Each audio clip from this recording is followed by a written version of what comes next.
El Laboratorio para la Ciudad es el área experimental del Gobierno de la Ciudad de México. Es un espacio de especulación y ensayo donde se lanzan provocaciones que plantean nuevas formas de acercarse a temas relevantes para la ciudad.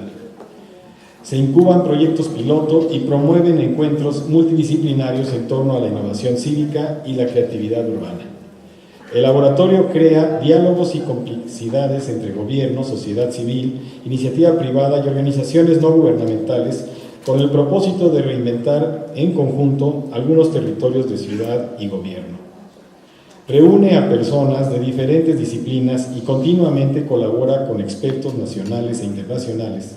Promueve de forma estratégica el capital creativo y el talento ciudadano de la Ciudad de México, vinculándolo con otras mentes e iniciativas brillantes en otras partes del mundo. En pocas palabras, el laboratorio es un lugar híbrido y fluctuante, un vehículo experimental para materializar ideas y reimaginar en conjunto la ciudad posible. Con ustedes, Brenda Bertis Márquez.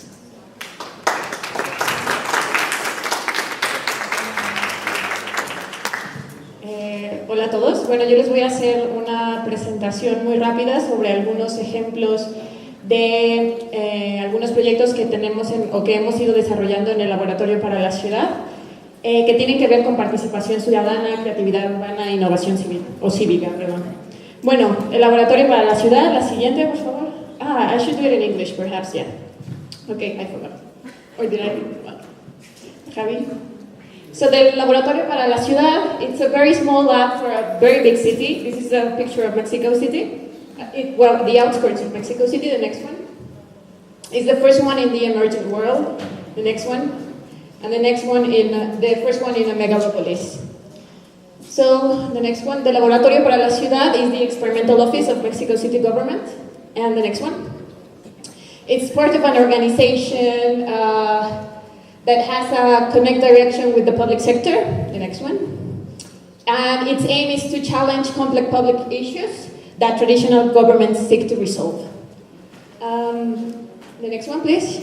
So we are part of that government innovation labs called Constellation 1.0. The next one. So the Laboratorio para la Ciudad has basically two main axes of action. One is civic innovation, and the next one, please, it's urban creativity. So under these two axes, we work every day. The next one. So the lab is divided into 4 cities or groups of people working in different topics. The first group is called Ciudad Abierta or Open City, which deals about issues on public policy, open data, and how to make Mexico City an open city. Share City, which deals with topics of mobility and shared services. Creative City or Ciudad Creativa, that deals with the topic of creativity in Mexico City and how to use it to make a better city for all its citizens. And then Logic City or Playful City, which deals with topics related to play in the city and play and games as a strategy for innovation. We have different tools to create different topics around these 4 cities. Of course, like the different cities are not isolated. Like most of the topics we work on, each of the groups kind of like intertwine or are interrelated. The next one, please. So the Laboratorio para la Ciudad, it's a kind of rare organization within the government. We are kind of like the black ducklings of the government. It's a really particular office, even in its spatial design, let's say. We are in the in the building of the environmental ministry, for example, but when you enter into the lab's office, in the rooftop, it's like that. The next one, please. We have a view of the city that it's amazing, and the next one. We work in this kind of space. It's not like a traditional government office. So that's the first step for involving the government in a different way and working within the government in a different way. We work in a space like this that kind of makes us think about city and public issues in a different way. The next one, please. So, for example, here we are like with a lot of people that gather together around the topic of design and its importance in Mexico City. The next one. And how do we work at the lab? So we work based on experiments and urban experiments. So from the lab we take a topic and we kind of start to work on it, on that specific topic by experimenting. So we approach to a specific problem and we try how to solve it once, and then if it doesn't work, we try it again, and like that. The next one, please. So what was the experiment number 1? It's our team. I'm realizing that I'm wearing the same as the picture. So the first experiment was the team, because it's a really young team. It's the average, the age average is 29. So we are really young, and that's the average age of Mexico City. So kind of, yeah. It's also like a good experiment, because in the Laboratorio there are people from architecture, design, urbanism, journalism, social sciences, urban geography, internationalists, lawyers, we need lawyers, data mining experts, photographers, media experts, etc. So the next one. So, in terms of design, how we work at the lab, or what's the approach of the lab in terms of design? The next one. So we take it as a method for creating something that did not exist before, something better. Like this is kind of like a really reductive definition, but I think it's good enough. The next one. Innovation at the lab. The next one.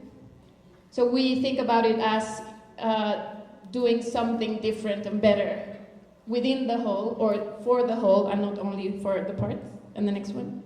So design and innovation at the lab. The next one. It's strategic, it's systemic, it's learned, and it's social. So the next one. Strategic. I'm going to show you some examples about each of these categories. Not the previous. So strategic is about shaping decision making and find new ways of articulate citizens' needs, dreams, etc. The next one.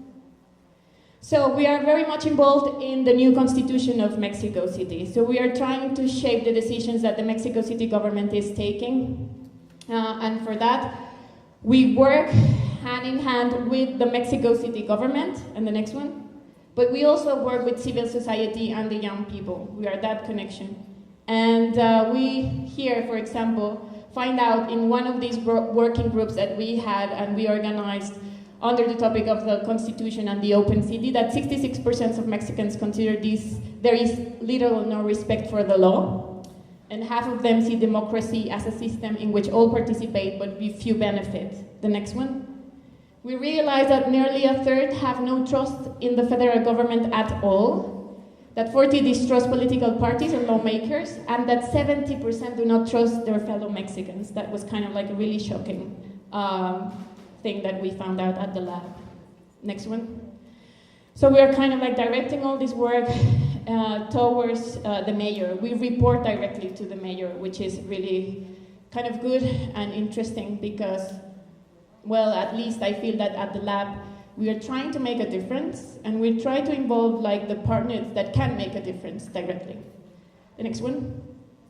So about systemic design and innovation, we think it's about like this iterative process of understanding constraints and opportunities of a system. We see the city as a complex system, and create something to have an effect on it. The next one. So we have Mapaton, which is a project that it's still running, but the next one. It was about mapping the routes of the public transport in Mexico City. We do not have that. We don't have like established routes for the public transport in Mexico City. The next one. That kind of transport. So what did we do? at the lab, we organized, the next one, a mapathon. We created an app that allowed riders of peceros to share GPS data into a database, and we made it a game. So, the next one. By doing that, we effectively map the routes of the peceros as they rode, and we incentivize the whole city to participate by making Mapathon into an open game. The next one. So, we were within the government working with the civil society, and we had some sponsors that were funding the prizes, for example. The next one.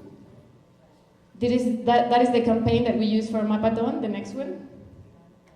So we asked people to create a strategy, organize a team, and then as many routes as they could, so they could win a prize. The next one.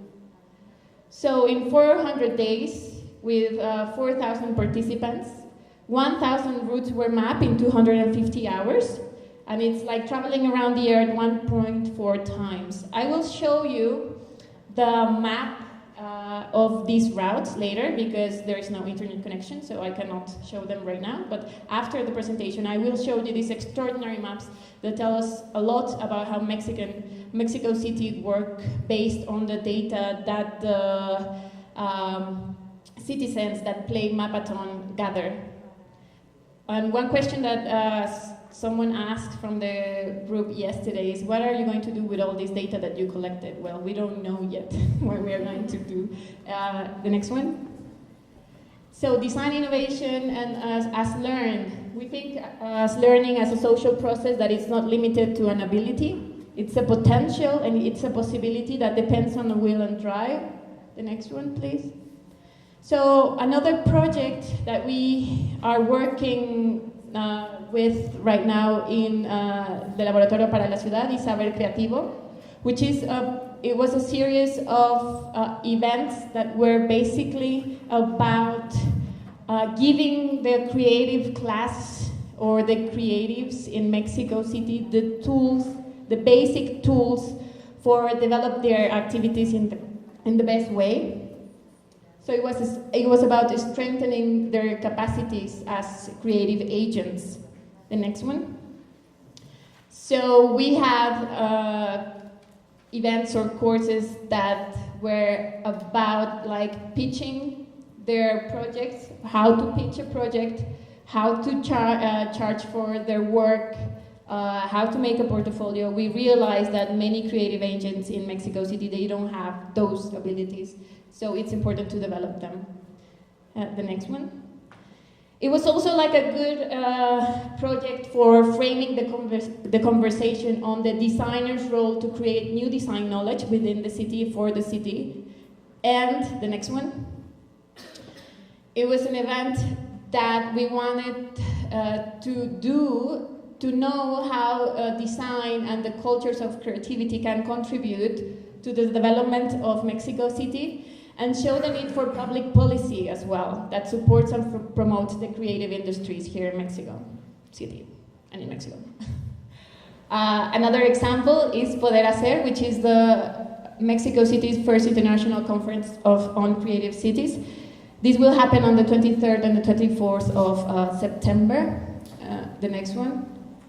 And this is the Poder Hacer is an international conference that will be about how creativity can be used in Mexico City to create a change, and how creative industries are having an effect on the city right now, and how we are going to show this to the mayor, for example, or to the Mexico City government. 5 minutes. Okay, next one.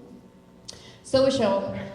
It's about rethinking the importance of the creative capacity of all citizens as active agents, and what we can do to strategically further this creativity. Embrace the city's complexities and contradictions. The next one.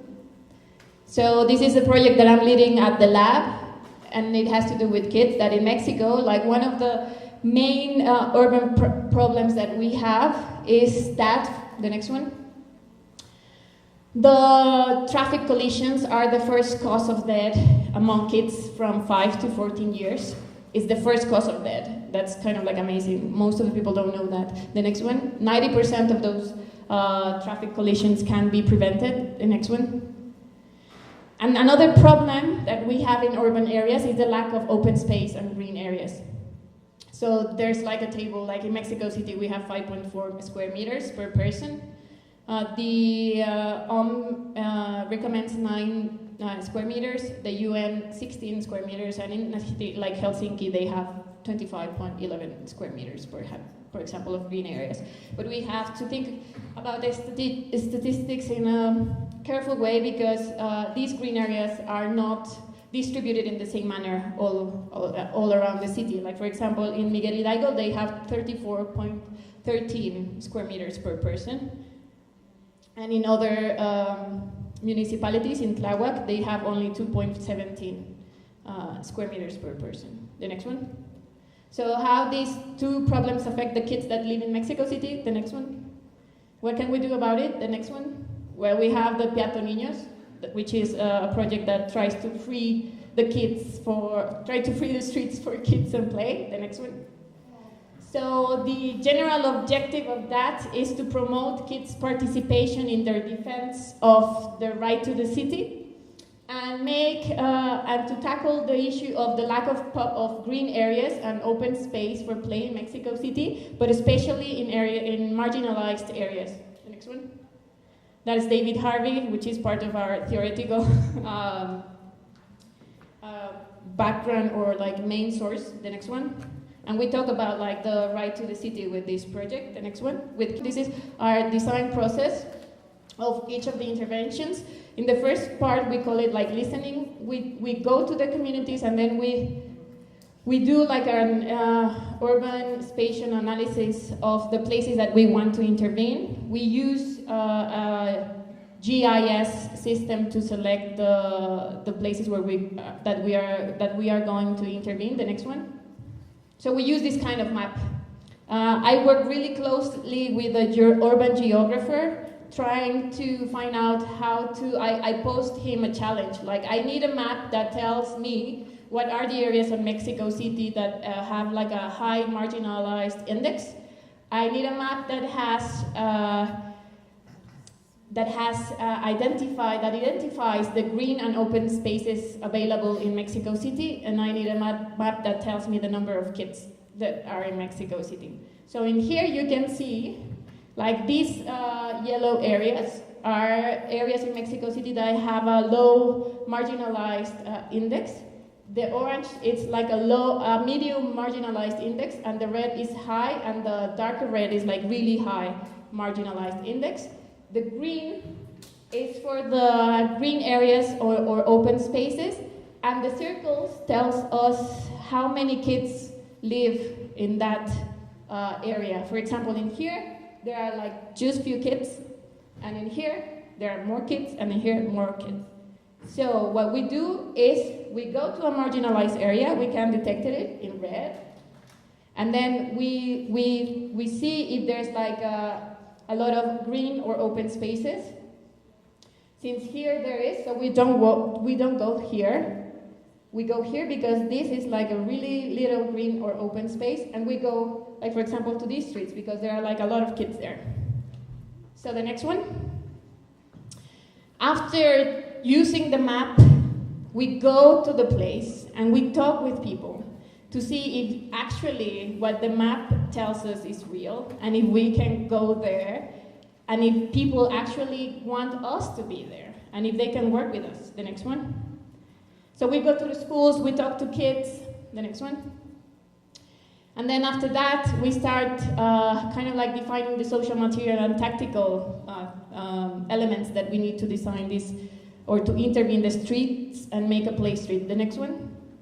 So what's a play street? Once we have selected the street, and we have these three variables, like level of marginalization, medium and high, like a few public open spaces and green areas, and a high number of kids, we go to the street and the next one, we create a play street. So we We go, for example, with Peatonito, he's like the defender of pedestrian rights, and he works with kids and explains them what are his rights as pedestrians and as kids living in the city. The next one. This is in Colonia Doctores. The next one. And here's like Peatonito with the kids. The next one. One of the particular things about the play streets that we create in Mexico City is that they are not only about play, they are only about telling kids or promoting the right to the city and the rights as pedestrians. So we have like a lot of activities that aim at explaining them these things. The next one. The next one. We work with, as we are the government, we also have the ability to ask for the permissions, but most of the times the government or the structure doesn't work, so we don't get the permits. So we have to work with the community. These are the guys that park the cars on Mexico City streets informally. So since we've worked with them before, when we do the intervention, these guys were actually controlling the traffic in the streets. There were no police, only them. The next one. This is in Colonia Obrera. The next one. The next one. We do also some activities. We are making like a zebra crossing in that street because there is none. The next one. And this is in Tepito. And we had like the most amazing experience there because not only kids were playing, like all the people that were living on that street and close by were playing with us as well. The next one. This is in Tepito, and we are actually developing a game for kids for them to identify where are the dangerous places in their neighborhood, like the places they like, the places they go to play, etc. The next one. The next one. And that's it. So the right to the city, and we finish with that. Thank you, but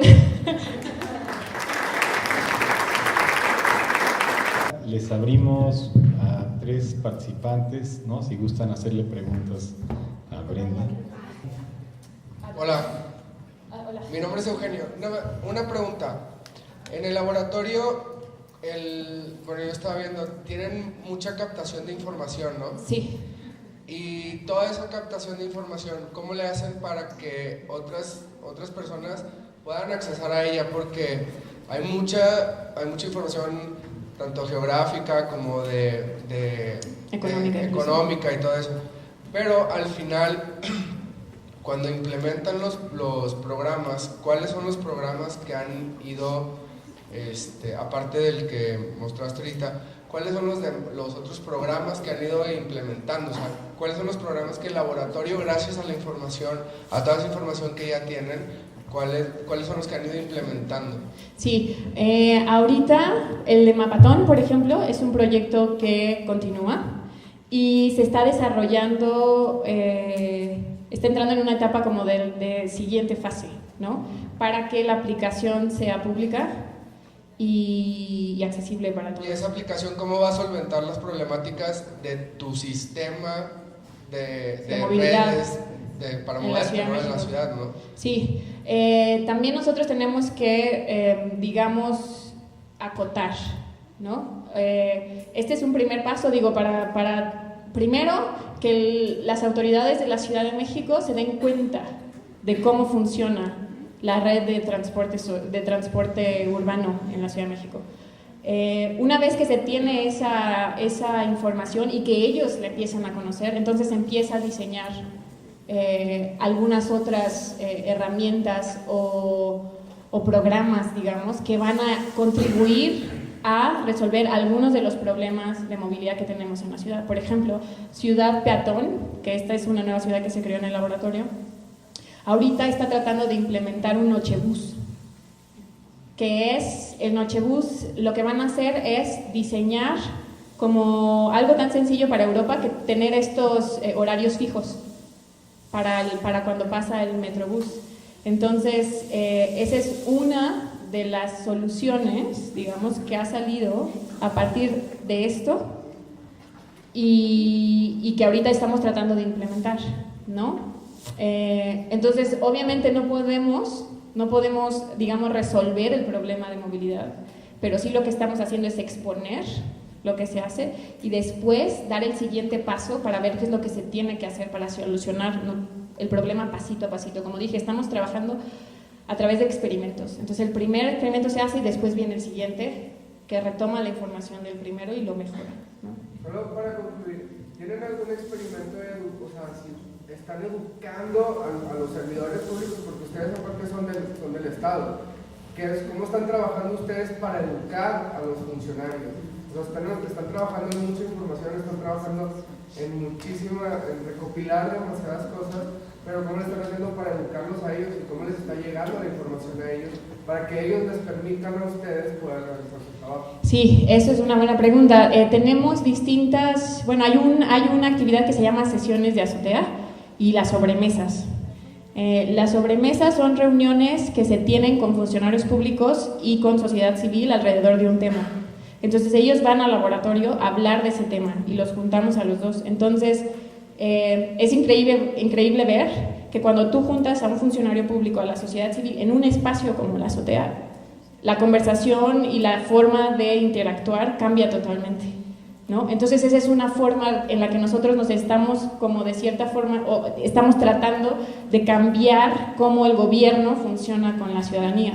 Después de eso obviamente se le da un reporte formal a todos los funcionarios, se le da el reporte a los ciudadanos, se publican papers o algún blog post con respecto a las acciones que se deben de tomar a partir de esa reunión y todo esto. Entonces lo hacemos a través de esos eventos. De nada. Ok.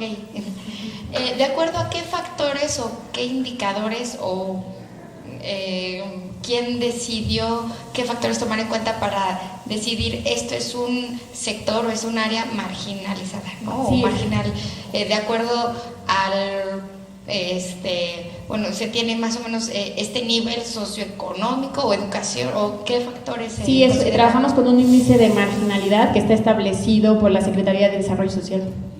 Entonces, todos los datos nos vienen de ahí. Y tiene que ver con ingreso, educación, acceso a servicios y otras... ¿Coneval? ¿Coneval? No, Secretaría de Desarrollo Social. Ajá. Ok, gracias. De nada. Gracias. Claudio. Hola, Claudio. Bueno, voy a ser muy conciso. La parte que me preocupa es que la plática y lo que hemos escuchado hasta ahorita, de hecho, es de innovación, Sí. no realmente diseño. Entonces, con toda esta información, la investigación, las herramientas, el diseño y la investigación me encantan. Está precioso, ¿no? Cómo utilizas herramientas nuevas para que los niños, que aparentemente no saben nada, como decía el señor Kupka, tienen mucho conocimiento. Pero una vez que tienes eso, ¿cómo lo conviertes o qué filosofía, cómo piensan llevarlo a diseño?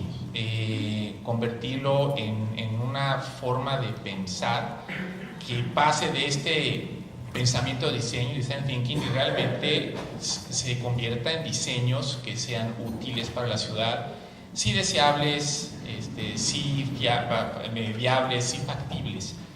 Pero ¿cuál es la cereza del pastel? ¿A dónde quieren llegar hablando de diseño? No nada más del desarrollo de ideas. De hecho, para ser más específico, ¿cómo piensan medir el valor del diseño ya que lo apliquen a la sociedad? Yo creo que ahí o al menos mi sueño con el proyecto de Peatoniños, por ejemplo, sería que nosotros creemos las herramientas de diseño, sean cuales sean. Ahorita todavía no tenemos las herramientas específicas, digamos, o sea, puntuales de esto y esto y esto, pero que las tengamos en algún momento de forma tal que las distintas, en las distintas delegaciones o en distintas calles de alguna colonia, la gente las use para hacer sus propias calles de juego. No sé si le podamos llamar toolkit, no sé si le podamos llamar estrategia de diseño colaborativa, pero eso sería como el fin último, ¿no? Entregar como digamos, paquetito para que los vecinos de las colonias, en donde sea, puedan crear su propia calle de juego, por ejemplo. Yes. I like very much what the lab's trying to do, to be honest, to somewhere between, the word experiment is great to have there, somewhere between knowing and not knowing. And I think that's wonderful how you've used the digital technologies to negotiate. We don't have to know everything, but we certainly have to involve people. My only slight worry is if all this is to drive up to policy decision makers, we still haven't dealt with the idea of autonomy for the people in the street. So maybe we can't answer this question now completely, but maybe it will come up later on too. So I like this gap between knowing and not knowing, but I worry too about the gap between policymakers and how much autonomy we can give through design to the citizens.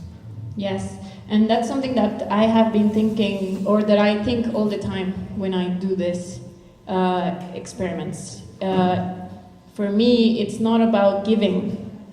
It's not only about giving, but it's also about creating kind of like the platform for people to take the project as their own and then start to develop it as they want, basically. And maybe a key thing to build trust, because Exactly. if 70% of Mexicans don't trust each other, that's a pretty difficult place to be in. Maybe, Yes. maybe it's just Mexico City. Yes, and we were talking a bit about trust yesterday, because when we go to places like Tepito, for example, we ask for the permits. And one funny thing that happened, for example, is when the guy from our office went to deliver the permit, he was asaltado, ¿cómo se dice? Robbed.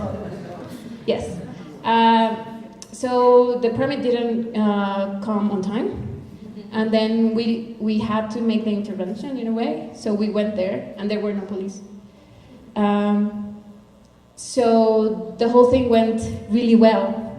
And we were just asking to ourselves if it was better not to have a police officer there, so the whole intervention could work. Because if we go to these places usually, and you say that you are part of the government, and that you want to work there, and you want to have this intervention, like a lot of people won't trust you at all. So, I don't know, I think we were talking also about like this sensitivity that some of the people at the lab we have as designers and as normal people. Like, we go there without this kind of presumption that we are going to save the place. We go there, we talk with the people, we genuinely approach like in a human to human level, I can say.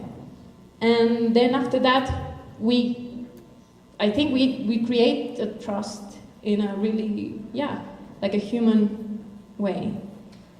Yes. Muchas gracias. Bien, pues agradecemos ampliamente la participación de Brenda Belkis Márquez, ¿no?